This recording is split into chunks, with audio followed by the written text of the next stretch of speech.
Attorney Laura Anthony, founding partner of Legal and Compliance, a full-service corporate securities and business transactions law firm. Today is the continuation in a LawCast series talking about distributed ledger technology, also known as DLT or blockchain. In addition to general information, during this LawCast series, I have been summarizing a report issued by FINRA in January 2017 discussing the implications of DLT for the securities industry, including FINRA member broker-dealer firms. In the report, FINRA specifically discussed some major areas of consideration. In these last two LawCasts in this series, I am going through each of those topics as summarized in the FINRA report. Related to customer funds and securities, DLT will create new ways to hold customer funds and securities and thus custodial changes.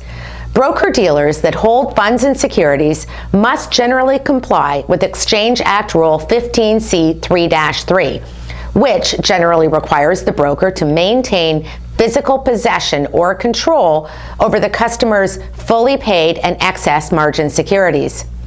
Where funds and securities are purely digital, such as cryptosecurities or cryptocurrencies, consideration will need to be made over how they are accounted for and who has the custodial obligation. In addition, certain activities and access levels could amount to receiving, delivering, holding, or controlling customer assets, such as having access to a private key code for a customer. Also, potentially implicated in this area is Exchange Act Rule 15C3-1 related to net capital requirements. FINRA Rule 4160 on verification of assets and Exchange Act Rule 17A-13 related to quarterly security accounts will all be implicated. Related to broker-dealer net capital, Exchange Act Rule 15C3-1 requires a firm to maintain a minimum level of net capital at all times. The FINRA Rule 4100 series sets forth the rules and requirements for complying with net capital requirements, including calculations and which assets are allowable or non-allowable within those calculations. Regulations need to address how cryptosecurities, digital currency, and tokens in general will be accounted for purposes of net capital calculations. Related to books and records requirements, Exchange Act Rule 17A-3 and 17A-4 and FINRA Rule 4511 regulate book and record requirements for broker-dealers.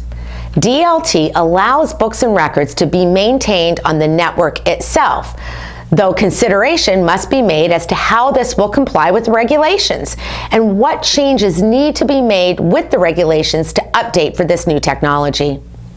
Related to clearance and settlement, it is my view that DLT could have the biggest impact on clearance and settlement from a pure industry disruption viewpoint.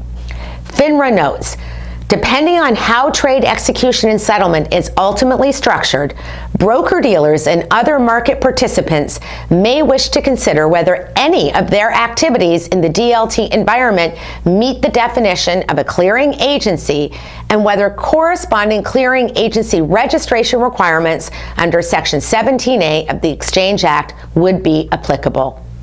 DLT has the potential to eliminate the distinction between introducing and clearing brokers and the corresponding carrying rule requirements. I'm securities attorney Laura Anthony, founding partner of Legal and Compliance and producer of LawCast. Should you have any questions about today's topic, please visit securitieslawblog.com and lawcast.com or contact me directly. Inquiries of a technical nature are always encouraged.